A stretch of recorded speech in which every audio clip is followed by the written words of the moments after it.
Hi guys, thank you for stopping by. Today I'm going to be reading to you my personal statement for Queen Mary University London. So in 2021 I got admission to a number of UK universities because I had applied to them. Now I'm speaking as a document reviewer who has worked with people on their application documents, to get into different schools in the US, in the UK, and in Canada, for a number of years, so I did not think of applying because I had things that I was doing in my country and I had no plans to go on for a master's degree yet. But last year through this year I decided to apply to some UK schools because I had some plan in place, but then some other plans supervened, which is not the purpose or the object of this video. But I just want to share with you my own personal statement so that you can understand that this thing is simple. It can be done. That's what I tell my clients all the time. Now, when I say that I'm a document reviewer, it doesn't mean that I create people's application statements or documents for them without their input. What it means is that I help them facilitate the process. So when you have done your drafts and you've done your own bit, I look at it with a professional eye that comes from years of experience and extensive research on what the admission committee is really looking for, and a track record of such. One challenge that clients always have is that there are things they are unable to see for themselves or catch in the process of the application. So that's my business, to catch those things and see those things for you, to give you professional counsel on how to rewrite your documents and to review it for you generally up to the taste of the admission committee. And honestly, if you would do some basic research and read through the instructions, it's very simple and very easy. It's something you can do for yourself and by yourself. You even find people who have gotten into these programs, or even members of the admission committee, telling you that let a third eye look at these things for you. It could be unpaid and it could be paid. Mine is paid because it's a professional service. I'm facilitating the process for you. And it could be unpaid. You could ask your friend or your sister or brother or sibling to look at the documents for you. The basic thing you're trying to achieve is ensure that you meet the standards of the admission committee. Very important. They want to see you because they cannot see you in person. They want to see you on paper. So this is very important. It's not a time for you to be fake or to start being grandiose and nebulous in your vocabulary. And it's not the time for you to be scanty and inefficaciously humble about your achievements. No, it's important for you to speak to their art, to speak to their criteria, to get yourself in on merit. And that is by fulfilling the conditions of the admission. So for Queen Mary University London, the essay question, the personal statement, which I'm going to be reading to you. In another video, I might talk about, the entire admission process, all the requirements and how I met up with the requirements. But today I want to limit this video to the personal statement. And this was the question for the personal statement. It said, please upload a brief 1,000 words maximum personal statement that explains your interest in this area, describes any relevant research experience, for example, as part of a previous degree, lists any academic work you have published or which is awaiting publication. That's the brief. That's your brief, and that is what you should be gunning to fulfill in terms of the word count and the content, the questions that have been asked. So I'm going to read my personal statement to you, and then I'll do a brief explanation of how each portion answers the question. And of course, you can add much more, but the important thing is to answer the question and stay within the word limit. So here's my statement. Before I go on, let me say that I'm sharing this statement in good faith. I hope that nobody will go ahead and write it word for word or copy it out, because it might not work for you. This is my personal statement, which means that it's my personal experience. That's another thing. Personal statements should represent you. You shouldn't just be cooking up, cock and bull stories. You can be very creative in your writing. Yes, you can be creative, but you cannot be dishonest. It's very important for you to, reflect your person, not, some fictitious element completely. So very important. Now, let me read it to you. In July 2020, Mr. Jide, a LinkedIn connection, sent me a direct message. He had a legal challenge and wanted to talk, believing that I had a solution.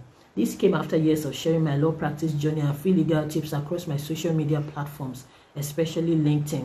When we met, he informed me that he had been following my writings for a while, and my recent comment on a post about a recent decision by the National Industrial Court of Nigeria had encouraged him to message me. He was an ex-employee of an oil and gas company whose employment had been wrongfully terminated and his rightful commission on executed projects unpaid due to a loose clause in his employment letter under which his employer is not the only one. My interactions online and offline have revealed that this is a common black hole that most employees fall into, not only in the labor and employment scene, but across all spheres of life and sectors of the society. I have sat at a joint venture agreement negotiation table where the software owner, intellectual property owner, came by himself without a lawyer or prior legal consultation. I have as well represented an accused person who made a statement to the police before consulting a lawyer. The examples abound. It would appear that the wit that prevention is better than cure is lost on most people in my part of the world. This was my earliest motivation to get a master's degree in law. Now, your introductory statement must get the reader glued from start, like they want to finish the entire document. I've started with stories, instances. All of these things happened to me personally as a lawyer. I've been a lawyer for a couple of years, and the reason why I held off from applying to any master's program was because I wanted to understand if I wanted to specialize or remain in general practice first. And when I realized at 2020 that I was still in general practice and still very much interested in different areas of law, I decided that, well, this criteria that's been stopping me from going for a master's degree is not going to go away anytime soon. So I might as well apply for a General LLM, and that's why I decided to apply to Queen Mary University London's General LLM program. And now you can see that the first paragraph I've spoken about, about 3 instances of things that have happened to me personally, things that I've experienced professionally. That's my professional experience. And they are not tales, they are not cock and bull story, they are truths. Sometimes when I work with clients and I see that they are not being creative or are unable to tell their own story well, I create a fictitious story for them. Then I send it to them, hoping that it will remind them of something similar that has happened to them. And it works, it always works. If you followed that story, you would see that I've talked about my own personal experiences. All these instances are things that happened to me personally, clients that I related with personally, things that I experienced professionally. So it's important. So if you're writing your own personal essay too and you've watched or are watching this video, think about something that has happened to you that's spurred you to want to get this master's degree. Or maybe it did not, but it's related to the degree itself. You can link it in. You can start with it, open with something catchy, something that would, pique the interest of the admissions committee member that is reading or examining your documents. So let's go to the second paragraph. I strongly believe that knowledge is the most powerful tool for socio-economic emancipation and the avoidance of all of wrongs. In a bid to help as many people as possible to avoid preventable injuries, I've written extensively on different aspects of law, writings which have been published across different online platforms and well cited in related academic and non-academic work online. In May 2020, I warned about the impending legal troubles that might ensue due to the COVID-19 induced rise in digital adaptations of almost every aspect of human life in Nigeria, as can be found here. I put the link. That was a bold step for me because I know that in my years of working with people for their own admission, I have never linked something directly into their personal statement. But at this point, I was just saying, I just want to try my hands at these things. I've helped so many people get into schools across the world. I might as well get myself into one. I said that I had a plan and then there was a supervening plan. But anyway, I just decided to write from my heart. This might not work for all schools. So you need to also understand, to read the room. You need to read the room. So this might not work for all schools, but for a UK school at Queen Mary University London, it worked. So yeah, there's no saying certainly that this or that is what would work, but always aim to meet up with the expectations of the committee based on the instructions they've given. You would recall that the instruction says I should talk about any publications, whether published or unpublished, any research work that I've done.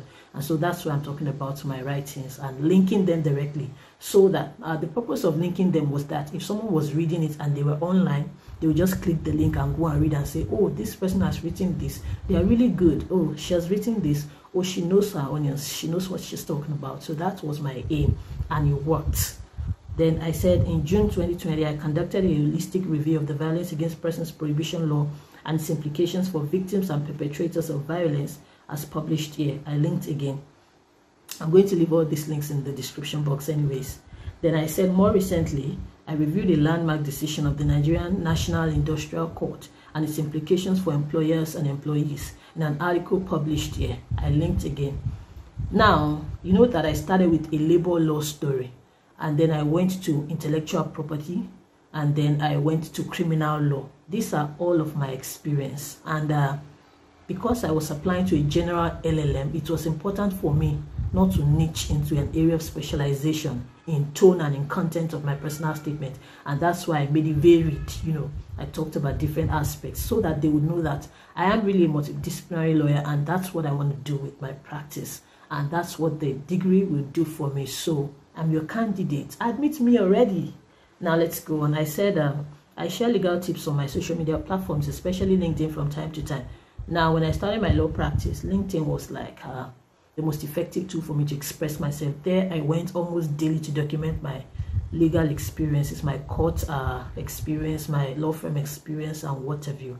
It's sad today because I look for some of those posts on LinkedIn and I can't even find them. So now I'm on the verge of looking for a better medium for me to document my experiences permanently, because I really it's not so much about the likes and the comments and the shares, but so much about me documenting those experiences permanently and being able to look back at them in years to come and say, oh, this happened to me in 2020, this happened to me in 2018. Wow, I've come so far. So that's why I talked about LinkedIn here, so that then I put my LinkedIn profile in my CV, so that when the person reading this personal statement reads my CV as well, they can click on that link and then they can see that, wow, she's really good.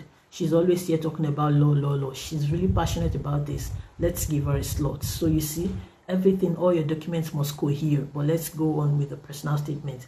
Then I said I also host a legal talk show on YouTube called Bar Talk with Ola.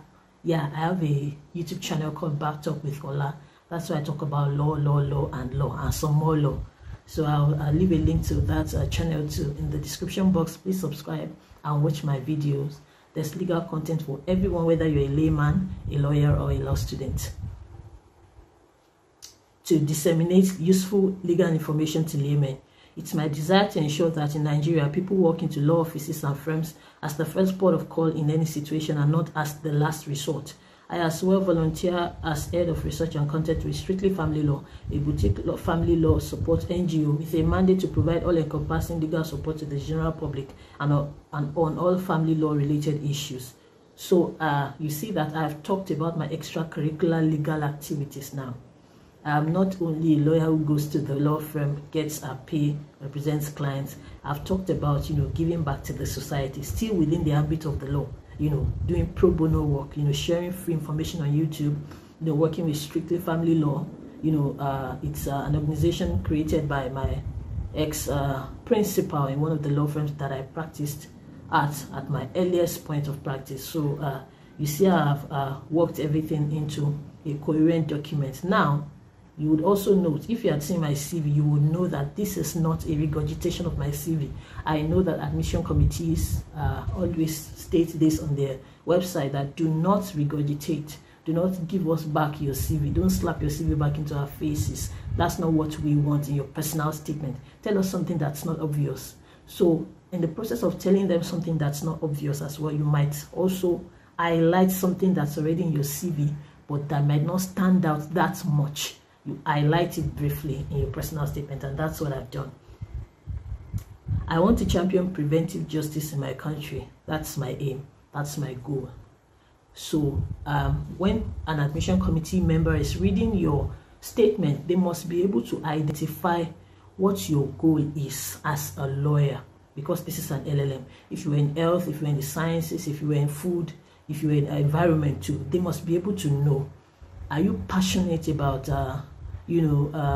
stopping the ozone layer depletion? It should show in everything that you're telling us in your personal statement and in your CV and other documents. So my goal is to champion preventive justice, and I am doing that by giving out information, quality information, just like I'm doing here already now. I'm giving out as much information as possible so that people will know the law before they are hurt by injustice and wrongdoing. And even after they are hurt, they are able to apply that law, go see a lawyer, file a case in court, explore ADR, whatever remedy is appropriate. But essentially, they know the law firsthand. That is my goal. I don't want corrective justice. It's not that efficacious. I want preventive justice. And that's why I've said it here. I want as many people as possible to know the law and apply it to safeguard themselves from foreseeable wrongs, as opposed to the traditional approach of seeking cure after the deed has been done. For this reason, I've chosen to obtain a General LLM from Queen Mary University of London, United Kingdom. That's paragraph 2. Now, paragraph 3. So what I've done in paragraph 2 is that I've explored my professional experience up till date, up to the point when I decided that an LLM is my next port of call. Now, what I'll do in paragraph 3 now is explore why I've chosen that program and why I've chosen Queen Mary University and why I've even chosen the country. Those are the things that you should talk about in your third paragraph. Why have you chosen the course, the school, and the country? So I must say that some personal statements will not give you the latitude to talk this much. They said 1,000 words maximum here. For some, it's 500 words. For some, 600, 650, 700 words. So you have to be able to pick the most important things and, highlight them in your personal statement. So paragraph 3, I plan to take advantage of the diverse curriculum this program offers, which allows me to select a variety of law modules and design a unique degree. Now, I know this because I've been on the website. Very important. You should study the website front, back, left to right, and center. Sometimes I work with clients when they send me documents that they've prepared and I'm reviewing those documents. I go back to the website. I study it in and out. And sometimes when I draw out some things from the website and put it in their document and send it back to them for their further, review and rewriting or comments or acceptance, they will look at me. Sometimes they will ask me, where did you get this? Is this from the website? I'll say, yes. I send them a link. Check this, please. Can you imagine you are the one applying to the program and you have not even read the website word for word? These things are hidden in the fine prints and the bold prints, what the admission committee is really looking for. It's not that difficult if you will just look at it. You could even be as tactical as to return the school's words back to them in another style, in another way.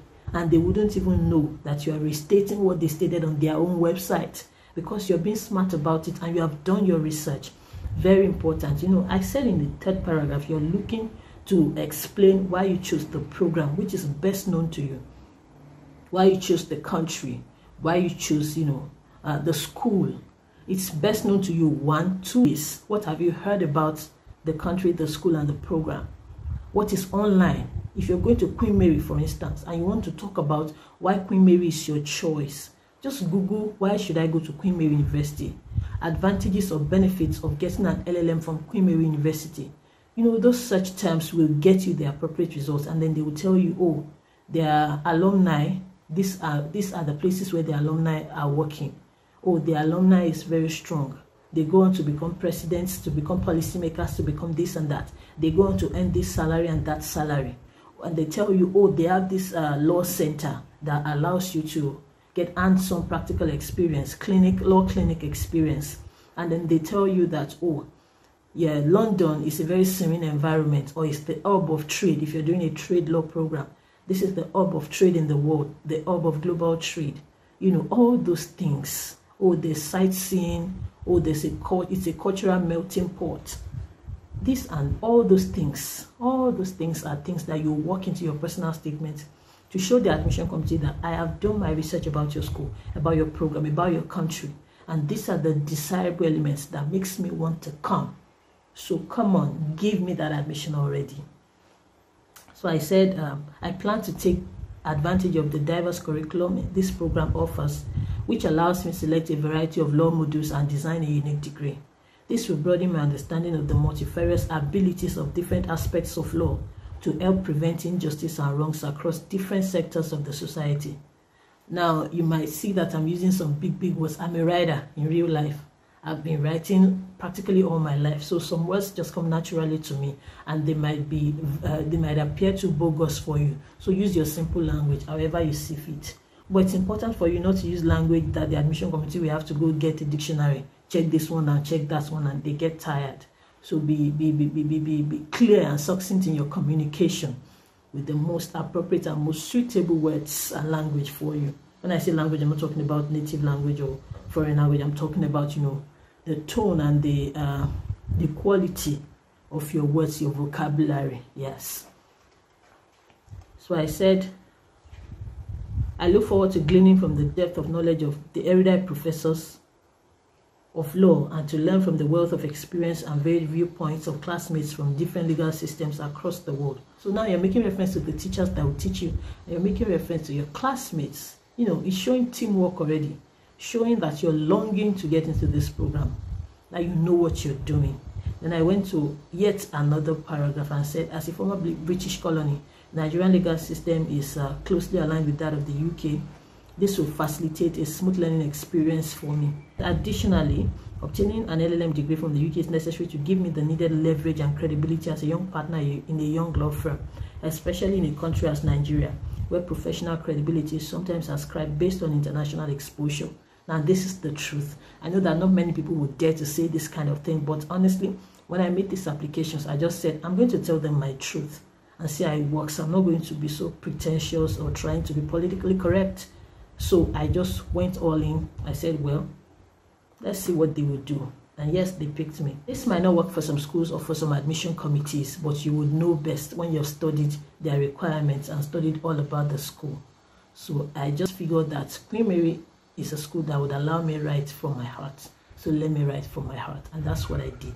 So you see, I talked about credibility. At the time I made this application, I had co-founded a law firm for about a year or two with some colleagues, and I was still working there. So I knew that if I got an LLM degree and came back to Nigeria, it's credibility. That's how things work in Nigeria. We prefer foreign things to locally made things. And I spoke to that also in my essay. And then I talked about the international exposure, very important. I therefore strongly believe that an admission into your LLM program will set me up for a stellar practice back at home. Then I talked about the completion of my program. I said, upon the completion of my master's program, I plan to return to my country to continue my multidisciplinary practice with my firm, but more importantly, to establish my own legal consult, where people can come with all manner of legal challenges to get veritable solutions. Now, I'm talking about plans of 5 years, 10 years to come, but I'm just compacting everything into one paragraph. So I said, from proper documentation, legal due diligence, well-researched and tailored advisory, I want to help my people avoid troubles that the law can prevent. That is my goal, and that is my goal, to be very honest. To legally ensure clients against foreseeable and avoidable wrong. And where the solution is a redress, this consult will work hand in hand with my current law firm to provide legal representation to clients, as we are currently doing for Mr. Jide. Now, I must say that Mr. Jide is not the real name of my clients that had the real issue that I talked about in the first paragraph, so please. Then I went ahead to talk about what my knowledge would do for my people when I get back to Nigeria.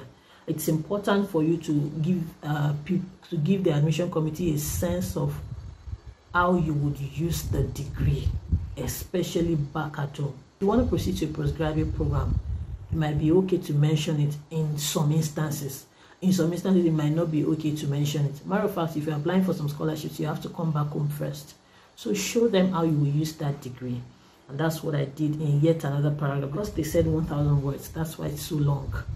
So if you are 500 words, you can't talk this long. But hey, that's what I did.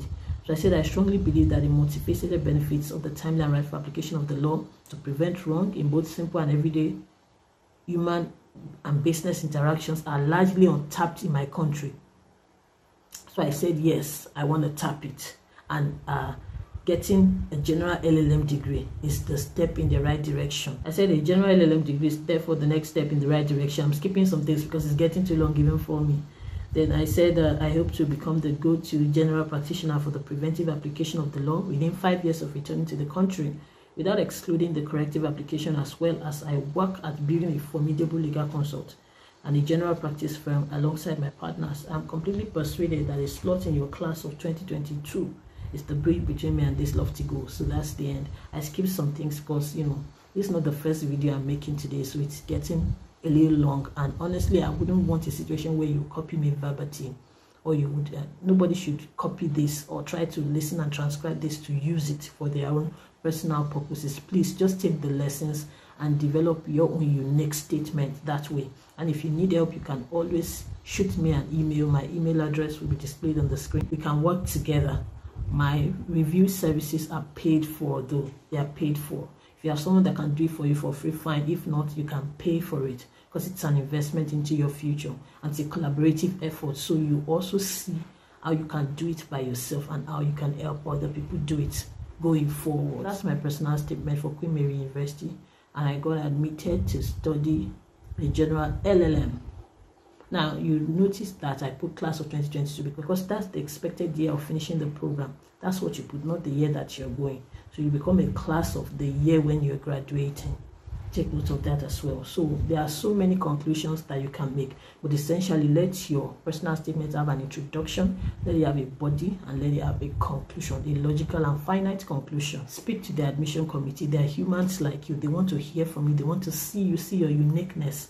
Work all of that into your personal statement and go right ahead and submit. So it's not rocket science really, and it's not that difficult if only you do some basic research and write from your heart and from your head. That's all I have for you in this video. I'll try to do another video talking about other requirements and how everything, you know, should cohere for you to get an admission. And I will always see you in my very next video. Bye for now.